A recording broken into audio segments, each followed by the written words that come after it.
Hello, welcome to Convict Inc. I'm your host, Robert Rosso. If you have not subscribed to this channel, please do so. If you like this video, please push like and share with your friends, enemies, everybody. I'm out here today in my yard. I just shot a video. It's being posted for Tuesday night, and I just thought I'd go with it. So if you guys see me in the same shirt, I don't know how many videos I'm going to do, but for sure, it's going to be a few. Since I've been home, I've mentioned several times about me getting in physical altercations while I was incarcerated. This is one of the stories about what happened. It could have been really bad, and I'll get to that. Okay, but here's what happens. Inside the Federal Bureau of Prisons, like every other prison system in the United States, from what I have been watching on YouTube, there's an epidemic of K2 going around. Spice, K2, Tucci. It's got a bunch of nicknames. Synthetic marijuana is what it is. Commonly broken down into liquid form and sprayed on pieces of paper and mailed into institutions or smuggled into institutions by family members on visitation or correctional officers that are on the take. That's how it gets in. K2 is destroying people in the system, and it has crosses all racial lines. I don't care if you're black, white, Mexican, whatever. Everybody, at one time in the unit that I was in Terre Haute, there was 65% of the unit was using this stuff. And this drug, well, you can watch videos about it. When people do it, they get stuck. They don't know where they're at. They vomit. They pretend they're swimming on the floor. I walked outside of my cell one day. One morning, I woke up, and there was a guy in front of my cell, a black dude, and he was on the poles with his arms like this and his feet like a koala bear hanging on the pole. Had no idea it was there. People just absolutely use it. I have done it. I smoked it in the herb form, whatever it's called, herb. Whatever, it's like, it looked like pot. I think Demi Moore smoked some too, and that's when she lost her mind and was screaming in the ambulance and all that. If you guys go back to when Demi Moore had her freak out, it wasn't pot, it was this stuff. I just felt stuck. I hate this stuff. It doesn't do anything for me. You just feel like I felt like I was in shrink wrap, you know? Anyway, what's happening right now in the federal prison system and all over is it's a lot of money. I'm talking on a piece of paper, a microdot of paper is $5. That's for example, okay? Pages for $1,000, or people get it in wholesale for $1,000. They can break it down. They can make up to thousands of dollars off a page, thousands of dollars. I had a neighbor at Terre Haute FCI that was making $20,000 a month, every month, putting it on his account. Staff knew about it and everything. They just didn't bother with it. But what it's doing to the people is it's causing problems because staff's frustrated because they can't test for it. If they get a test for it, they keep changing the ingredients in it. That's not the analogs, I guess it's called. They keep changing the chemicals so they can never really get it down for urinalysis. So imagine this, you see a guy, he might be on the ground or he's having like seizure type thing. You're a correction officer. Your job is to watch these guys, help these guys, whatever the deal is. And you see one, but you piss test him and he's coming up clean. So the frustration boils over onto the general population that doesn't use. So now what they do is, a lot of times what they've turned to is, if somebody gets high and has an episode is what it's called, that means they're having a seizure type incident, or they're stuck, or they can't talk, whatever, and a staff catches them, they'll lock down the whole prison, the whole unit, whatever. And what they're essentially doing is they're making the inmates police themselves, prisoners, inmates, convicts. They're making us police ourselves in there. Now, okay, that's fine. If you want us to police ourselves, so this is what happens. If I keep getting locked down because of some jackass that keeps using, I'm going to check him in, or I'm going to beat him up, or I'm going to have people do it, or we're all going to do it. Now, and that's not necessarily a bad thing. If it's causing so much problem where it's changing the security structure of the prison, and as a result, we can't get on the phone, use a computer, go to jobs, go outside in the yard, then it's time for us to start handling it. And basically, I have heard, and I heard at Butner FMC, staff, Captain Deutsch, Captain Deutsch, we're going to be in a lot. Please yourselves, handle it yourselves. In fact, speaking of Deutsch, I know somebody who filed a complaint against him from, not internal affairs, what it's called, comes out of Washington, when they file complaints on officers. And an officer came in and pulled me up to ask if I witnessed something that happened between another inmate and Deutsch, blah, blah, blah. I didn't dog you out, bro, Deutsch, Captain. Even though you did do what they said, I didn't. That was, anyway, maybe I'll do a video about that. But during that conversation with the OIG, Office of Attorney General, Inspector General, that officer was talking to me, and I said, we talked about prison gang, everything but with the manner, what was supposed to be going on. I told him I wouldn't give a statement. And then he tried to hypothetically, and then when I talked about white prison gangs and all kinds of shit, I always do that with staff if I'm thinking about something so I can get them and like talking about gangs and stuff. That way I can have material for YouTube, whatever. Got a lot of conversation with staff one-on-one about different stuff. So he even said that gangs serve a purpose, gangs help with the security of the facility, said that straight out. And I asked him about this K2 because we just got locked down over somebody that wouldn't stop getting high. This person I'm about to talk to, and another person, his cellmate. And he said, basically, I said, what do you think when we're being told to handle our business? He said, handle your business. Now, I'm not blaming that conversation with that OIG member on what I'm about to tell you. Here's what happens. Alabama Aryan Brotherhood, ABs of Alabama, I don't even know what they are. I don't know. I've met a couple. I will not tell the guy's first name for this reason, reason only. He does have cancer, and I think it's pancreatic, and I think he's going to be dead in a year. He's healthy. He was healthy when I left, except for his face, what I did to it. First name Donald. His nickname's Debo. You guys know what Debo is? What Debo means? It came from a movie. I forgot which movie. I should have read my notes because I have it. But there was a black guy who just took shit. He Debo stuff. So when guys call themselves Debo, they're trying to tell you they're about something. They're trying to tell you that they'll take your shit. They're trying to tell you that they're that guy, okay? So I've known a bunch of Debos. Well, less than 5, but I know guys, and pretty much all of them were about it. This dude, again, he came in with cancer, just got diagnosed, still have muscle where he's on a pile, at some, weight pile sometime. Good, pretty decent physical condition, looking at him. Immediately, the first day he got there, he immediately asked where the K2 was. Where's the deuce? They call it deuce too. And it was just a deuce head. They call them deuce heads when they're all fucked up. Well, him and another guy, they kept running up bills. They didn't want to pay him. They were getting us locked down, or on the verge of getting us locked down. And it all came to a head 2 weeks before I got out. I did not run anything at Butner FMC. Nobody really runs anything. There are certain individuals that you go talk to based on that they've been there a while, they're older, they're OGs in the system, whatever, okay? A friend of mine, I'll say his first name, Gary. He's been down, I think, 33 years. Really a famous, like I've said often, this guy is one of the most known guys that most people have never heard of in the feds. I've seen him go, I know he's gone on 2 yards with gangs and taken over the yards by himself.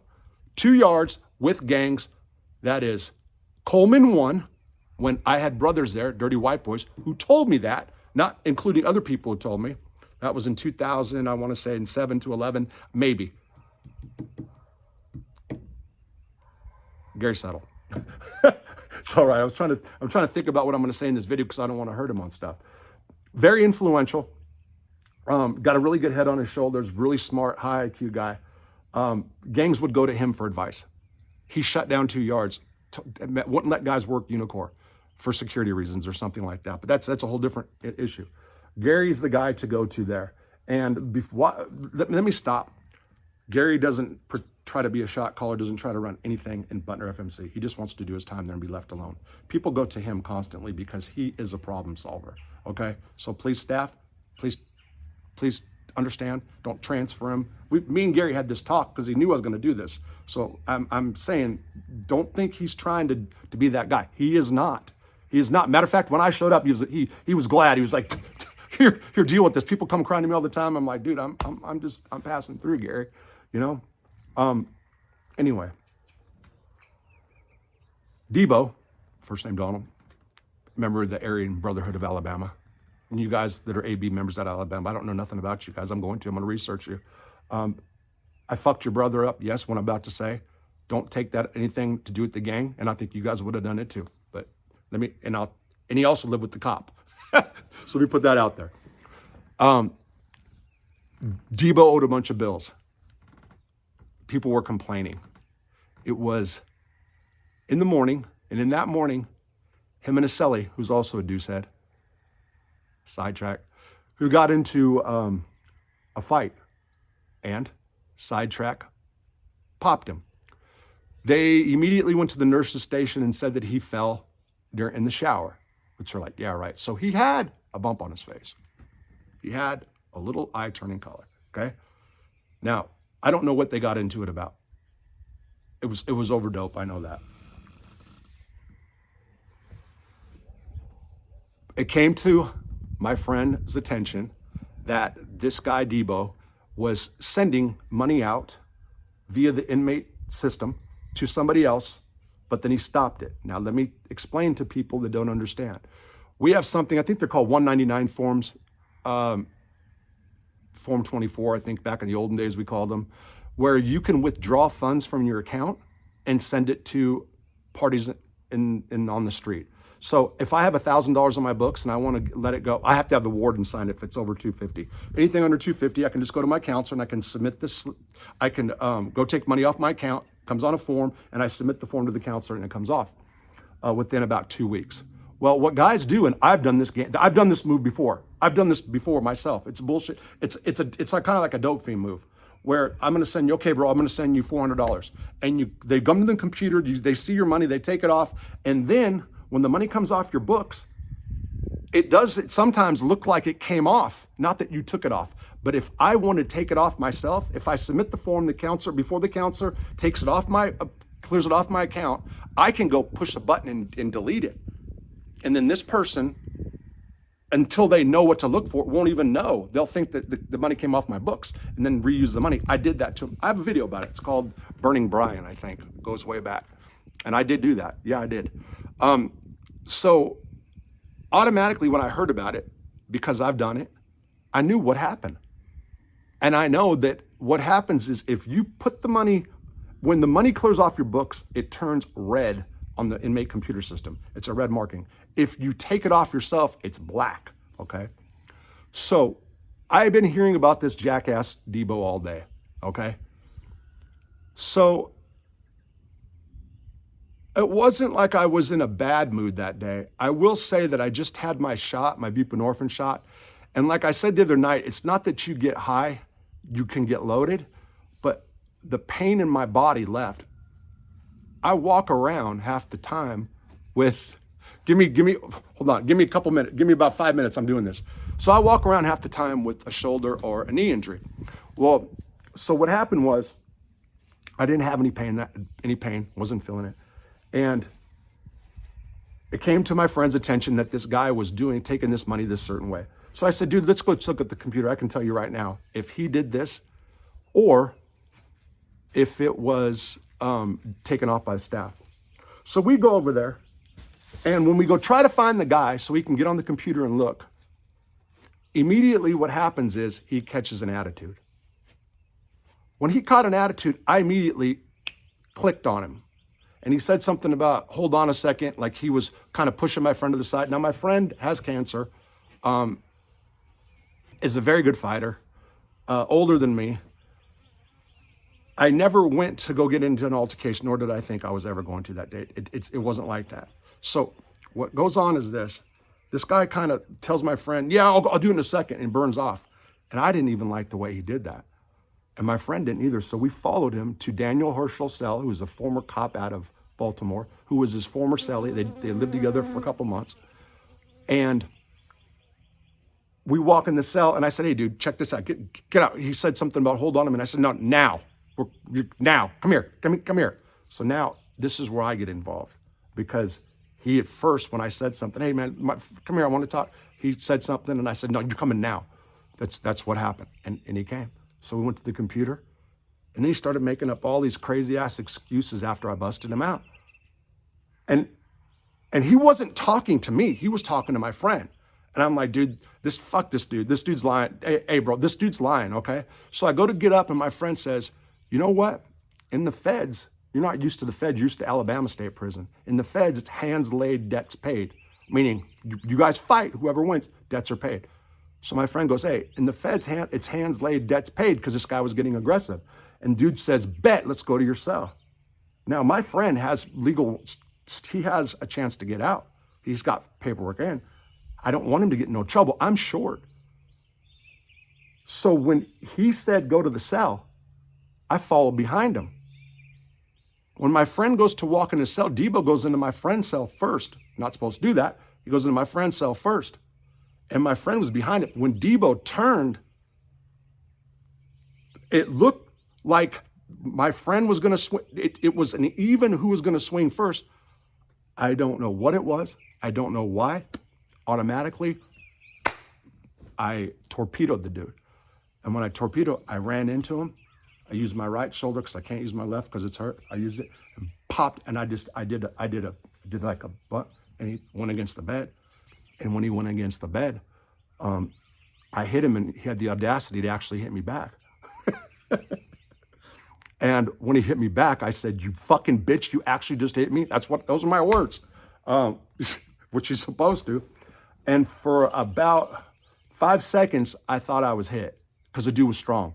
I didn't anticipate it, but he's cut up. I didn't anticipate it. And as soon as he tried, I thought he was going to get me because he did hit me once. There's a little slight mark. SIS, you missed it. There's a little slight mark right there. And that's what I said. I said, you fucking bitch, you hit me. And then I was able to get him in a position. My friend who got charged, he got locked up with me. He never put a hand on dude. It was me, full disclosure. And I went batshit crazy, and I smashed. I messed this guy's face up. I remember him saying, "Stop, my nose," and I said, "Fuck your nose. I'm gonna take your nose." And then I said some other things in the room I'm not gonna say now, because there could have been charges that happened, stemmed as a result. To the staff members that were there that heard about it, yes, I did say that. I don't know why. I don't know why I was trying to take it so far. Why in a split second it could have went really bad. There were sharp objects close by. And if it wasn't for my friend, I'd have been in a whole heap of trouble right now. That's the truth. And I didn't, and I don't even, like I said, I promise, I don't know why. I don't know what happened. Subconsciously, was I not trying to go home? I know there'll be comments in this section. I don't know why. And I just, I mean, the more the blood spread, like it was like a frenzy. It was fucking crazy. It was crazy. But we did get locked up. What happened was, first of all, everybody told, because I said some things that freaked people out. I said some things that really shocked him, and about the length in which I was to go to, and that's what scared people. I scared some people, is what happened. So the next day, they pulled dude up. His face is just fucked off. I mean, it was bad. And you know what? Honestly, I don't regret whooping him as bad as I did, because he deserved it, every bit of it. He's got a mouth on him. But at the same time, I feel bad because he is dying, you know, and his cancer's he's not started chemo. He didn't start chemo or something yet. He's going to. He's hit. He's got pancreatic cancer, poor bastard. But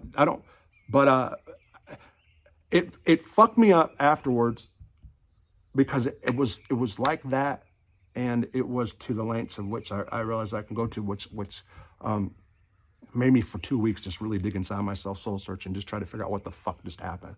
Because I shocked myself. And when they came and questioned me and my friend, for sure I knew. By the way, Butner, correctional officers, I'm telling you, I believe your cameras on the 4th floor don't work. The ones in the front work. The ones on the units, at least up until January 27th, they don't work. You guys are bluffing. You guys are bluffing about your cameras right now. I'm telling you. You're bluffing. You're bluffing. You're bluffing. But you just haven't got them set up yet. They haven't had cameras in Butner until now. But I just want all the prisons, you're bluffing on the cameras. Because otherwise there would have been something else that I'm leaving out. So the guy went down, they took him, he ratted, and really, he really pushed my name out there because he's scared to death of me now because of the aftermath of it. That's the truth. And I'm not, dude, I can get a fucking little guy. I got knocked out by a 5-foot-tall Mexican. Rock my world. Rock my world. I did. But when they came and talked to us, they said, well, you got anything to say? And I looked at my friend and said, go ahead. And it was all over K2, over policing for K2. Now, he didn't say that, and it doesn't matter what he said or whatever, but we both got hit for it. They didn't give us a ticket because I was going home in 2 weeks. The guy's not trying to press charges because he's an Alabama AB, and they can't do that anyway, thank God. And staff doesn't want to do all that paperwork. But it was just the like I said, it was more yeah, anyway. Okay, so that's the second video I've done so far. I'm out. Take care.